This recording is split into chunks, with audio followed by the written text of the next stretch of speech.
నాకు తెలిసి ఊసరవెల్లి అనేది మామూలుగా రాతలు మార్చే ఊసరవెల్లి అని చెప్పాను, బట్ నాకు యాక్టింగ్ పరంగా ఊసరవెల్లి. కరెంటు వైర్ కూడా నాలాగే సన్నగా ఉంటుంది. కొత్తగా పెళ్ళింది కాబట్టి కొంచెం బొద్దుగా ఉన్నానండి, కానీ పెద్ద వరి అవ్వాల్సిన అవసరం లేదు. నమస్తే. విశ్వవిఖ్యాత నట సార్వభౌమ డాక్టర్ నందమూరి తారక రామారావు గారి మనవడిగా తెలుగు ఫిల్మ్ ఇండస్ట్రీలో యాక్టింగ్ పరంగా తనకంటూ ఒక స్ట్రాంగ్ ఇమేజ్ సంపాదించుకుని ప్రస్తుతం కొత్తగా సరికొత్తగా లవర్ బాయ్ ఇమేజ్ అంటూ ఓ కొత్త రంగు మారుస్తున్న ఊసరవెల్లి యంగ్ టైగర్ ఎన్టీఆర్. మరి విజయదశమి పండుగ సందర్భంగా మన ముందుకు వచ్చిన ఈ సినిమా సూపర్ హిట్ అవడంతో ఈ సినిమా సక్సెస్ ని యంగ్ టైగర్ తోనే సెలబ్రేట్ చేసుకుందాం. Hi Tarak, first of all congrats అండి. సినిమా సూపర్ డూపర్ హిట్ అయింది అండ్ 1800 థియేటర్స్, 1900 స్క్రీన్స్, భారీగా రిలీజ్ అయింది, భారీ కలెక్షన్స్ వచ్చాయి. మోర్ దెన్ ఎనీథింగ్, ఎందుకంటే ఒక సినిమాతో కేవలం ఒక హీరో, ఒక డైరెక్టర్, ప్రొడ్యూసరే కాకుండా సినిమాకి సంబంధించిన వాళ్ళు చాలా మంది ఉన్నారు. అటు థియేటర్స్ కానివ్వండి, అండ్ మీన్ ఎగ్జిబిటర్స్ కానివ్వండి, ఇటు డిస్ట్రిబ్యూటర్స్ కానివ్వండి, మొత్తం ఇండస్ట్రీకి బాగా అవసరమైన హిట్ ఇది. దాని తర్వాత వస్తే మాకు కూడా అవసరమైన హిట్, ఎందుకంటే అంటే కంప్లీట్గా ఇప్పుడు నా కమర్షియాలిటీని వదిలేసి ఒక లవర్ బాయ్ అయిపోవాలి అనేది ఎప్పుడూ లేదు, కానీ బట్ ఉండే కమర్షియాలిటీలోనే నా మాస్ దాన్ని వదలకుండా ఆ ఉండే నాకు ఇచ్చిన ఓ చిన్నపాటి ఫెన్సింగ్ లో కొత్తగా ఏది చేయగలిగితే అది చేయాలనేది నా తాపత్రయం అండి. అది ఎప్పుడు అలాగే ఉంటుంది. అంటే కమర్షియల్ హీరోగా నిజంగా మాస్ ఫాలోయింగ్ రావడం అనేది అది నిజంగా దేవుడు ఇచ్చిన గిఫ్టే. అదేదో ఏమో మళ్ళీ అది. సో దాన్ని డెఫినెట్ గా ఆ ఇమేజ్ ని మాత్రం ఎప్పుడు వదలకుండా దాన్ని ఎప్పుడు I will never stop being a commercial hero. ఇది ఒక షేడ్ అంతే అంతే.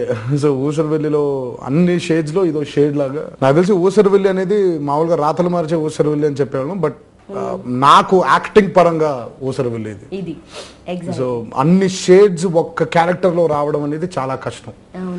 సో అది అందజేసిన డైరెక్టర్ సురేందర్ రెడ్డికి అండ్ రచయిత వక్కంత వంశీకి నా ధన్యవాదాలు తెలియజేస్తాను.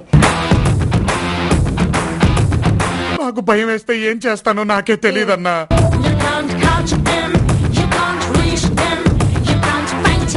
నువ్వు భయపడమాకే, నువ్వు భయపడుతుంటే మాకు భయం వేస్తుంది. మీ క్యారెక్టరైజేషన్ చాలా డిఫరెంట్ గా ఉంది. ఎప్పుడు లేని విధంగా ఫుల్ ఫ్లెజ్డ్ గా అమ్మాయి వెంట పడడం, పాటలు పాడేయడం, భయం వేస్తే కొట్టేస్తారు, జాలేస్తే చంపేస్తారు. మీకు ఈ స్టోరీని యాక్సెప్ట్ చేయడానికి మెయిన్ రీజన్స్ ఏంటి? ఏం లేదండి, అంటే ఇప్పుడు ఎప్పుడైనా ఒక కథ ఒక స్టోరీ ఓకే చేసేప్పుడు నాకు కొత్తగా ఏది ఉంటుంది అనే ఆలోచన ఎక్కువ ఉంటుంది. అంటే ఆడియన్స్ కి కొత్తగా ఏది ఉంటుంది. ఇప్పుడు అల్టిమేట్ గా సినిమా ఒక 10 రూపాయలు టికెట్ కొనుక్కొని, లేదా 5 రూపాయలు టికెట్ కొనుక్కునో, లేదా 100 రూపాయలు టికెట్ కొనుక్కునో సినిమాకి వచ్చేది ఎంజాయ్ చేయడానికి, అంతేగాని మామూలుగా ఊరికే ఏదో తీసేసాం అనేదిగా ఉండదు పద్ధతి. ఇప్పుడు సరే మనం యాక్సెప్ట్ చేసే ప్రతి సినిమా హిట్ అవ్వాల్సిన అవసరం లేదు, మనకి నచ్చని ప్రతి సినిమా ఫ్లాప్ అవ్వాల్సిన అవసరం లేదు. సో ఆడియన్స్ పల్స్ ఎప్పుడు ఎలా ఉంటుందో, ఏ సినిమాలో ఏది నచ్చుతుందో మనకి ఎప్పటికీ తెలియదు. అది మనం దేవుళ్ళం కాదు తేల్చడానికి. బట్ గివెన్ బార్డర్స్ లో, బౌండరీస్ లో, సర్కమ్స్టాన్సెస్ లో ఏది బాగుంటుంది అంటే, ఇప్పుడు నేను కొత్తగా కనిపించడానికి, నేను నాలోని టాలెంట్ ని బయటకు తీసుకురావడానికి ఇది నాకు సరిపోతుందా లేదా అనే ఆలోచనలో ఉన్నప్పుడు Oosaravelli was a mind blowing script అంటే నాకు ఎప్పుడైతే చెప్పాను, నేను అందుకే చెప్పాను.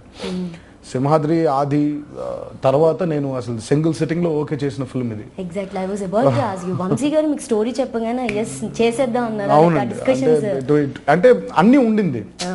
ఇప్పుడు కావాల్సిన కమర్షియాలిటీ ఉంది, కావాల్సిన నాకు కొత్తగా కావాల్సిన లవర్ బాయ్ లాంటి ఇమేజ్ కూడా ఉంది, ఎంటర్టైన్మెంట్ కూడా ఉంది, ఆడియన్స్ కి సరిపోయేంత ఎంటర్టైన్మెంట్ ఉంది, వైలెన్స్ ఉంది.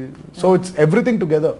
సో ఒక్క స్క్రిప్ట్ లో అన్ని మిడిపోయి ఉన్నప్పుడు ఇంకా మనకు ప్రాబ్లం ఏముంటుంది అని అందుకే కథ వినేసిన తర్వాత వంశీని ఓ రోజు పిలిపించాను. నేను బృందావనం షూటింగ్ లో ఉన్నప్పుడు కారులో వెళ్తుండగా చెప్పాను, హీరోగా నా ఈగో ఒప్పుకోవట్లేదు వంశీ, దీనికి ఏదో చేంజ్ చెప్పాలని ఉంది కానీ దొరకట్లేదు నాకు, నువ్వే ఏదో చేంజ్ చేసే దీన్ని అన్నట్టుగా చెప్పాను. అంటే ఇంకా యాడ్ చేసేయండి అని, ఎందుకంటే చాలా రేర్ గా తగులుతూ ఉంటాయండి మంచి స్క్రిప్ట్స్ అనేది, పగడ్బందీగా అంతా కరెక్ట్ గా ఉండే స్క్రిప్ట్స్ చాలా రేర్ గా తగులుతూ ఉంటాయి మనకి. సో అలాంటి స్క్రిప్ట్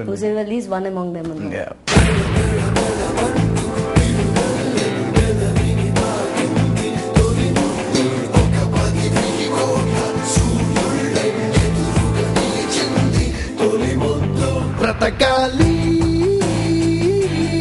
అని ఒక ఆశ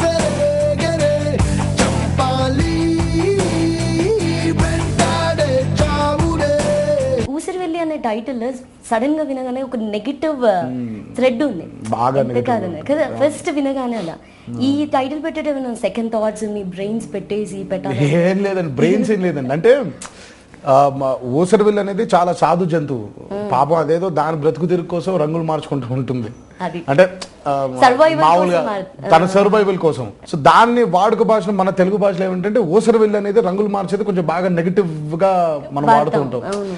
ఇప్పుడు మామూలుగా కంత్రి అనే ఫిల్మ్ ఉంది, రే వీడు కంత్రి గారు అని కొంచెం నవ్వుతూ చెప్తాం, రే వీడు ఊసరవిల్ రా వీడితో జాగ్రత్తగా ఉండాలనేది కొంచెం నెగిటివ్ గా మాట్లాడతాం.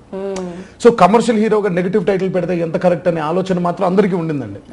కానీ ఫిల్మ్ పరంగా చూస్తే ఇప్పుడు సినిమాని సినిమాగా తీయాలండి, మనం క్యాల్కులేషన్స్ పెట్టుకుని ఎప్పుడు సినిమాని తీయలేము. నా ఇమేజ్ గా నేను ఎందుకు ఒక సినిమాని రెస్ట్రిక్ట్ చేయాలి? ఇప్పుడు అంటే నా ఇమేజ్ వల్ల ఒక సినిమా హిట్ అవ్వకపోయినా పర్లేదు, కానీ నా ఇమేజ్ వల్ల ఒక సినిమా దానికి రావాల్సిన ఇంపార్టెన్స్ తగ్గిపోతే నాకు చాలా బాధగా ఉంటుంది. నాకు అందుకే దిల్ రాజు ఎప్పుడో ఒకసారి బొమ్మరిల్లు స్టోరీ చెప్పడం చాలా బాధపడ్డాను. అయ్యో ఇదేంటి మిస్ అయిపోతుంది, నాకు బాగా నచ్చిన స్క్రిప్ట్ అది, అయ్యో నా ఇమేజ్ కి మిస్ అయిపోతుంది అని చాలా బాధపడ్డాను. అవును, అంటే ఇమేజ్ పరంగా నా ఇమేజ్ ఆ సినిమాకి న్యాయం చేయదు. ఇప్పుడు మామూలుగా ఇండస్ట్రీ ఎన్టీఆర్ సినిమా చూడడానికి వచ్చినప్పుడు బాగా ఫైట్లు ఉంటాయి, డాన్స్లు ఉంటాయి, కామెడీ ఉంటుంది, హీరోయిజం ఉంటుంది, పవర్ఫుల్ డైలాగ్స్ ఉంటుంది. సో అలాంటివి లేకుండా ఒక సినిమా చేస్తే సినిమాని మోసం చేసిన అతను అవుతాను. సో అది భయంగా ఉండింది అనమాట. సో ఫైనల్ గా చాలా ఆలోచించాం, చాలా డిఫరెంట్ టైటిల్స్ ఆలోచించాం, కానీ ఏది కూడా సినిమాకి కరెక్ట్ గా సరిపోవట్లేదు. అందుకే సినిమాలో కూడా ఒక డైలాగ్ ఉంటుంది, మామూలుగా వీళ్ళ నాన్న ఇతనికి పెట్టిన పేరు టోనీ అయితే మామూలుగా ఇతను కరెక్ట్ పేరు అనేది ఊసరవిల్లి అని చెప్తాడు. సో తన దీనికోసం ఎన్ని రంగులైనా మారుస్తాడు అనేది. సో ఆ రంగులు ఎందుకు మారుస్తున్నాడు అనేది ఫిల్మ్ పరంగా చూస్తే దెర్ ఇస్ ఒక జెన్యూనిటీ ఉంది. వాడు రంగులు మార్చడం కూడా ఒక జెన్యూనిటీ ఉంది. నేను ప్రేమించే అమ్మాయికి ఆల్రెడీ ఒక బాయ్ ఫ్రెండ్ ఉన్నాడన్నా, అస్సలు ఇబ్బంది పెట్టను, జస్ట్ ట్రై చేసుకుంటాను. ట్రై చేసుకోవడం ఏంటి? ట్రై చేయకు, నేను పన్ను. అసలు ఫ్రెండ్షిప్ కి సూపర్. నిన్న దాకా లవర్ అన్నావు, ఇప్పుడేమో ఫ్రెండ్ అంటున్నావు. Lovely friend.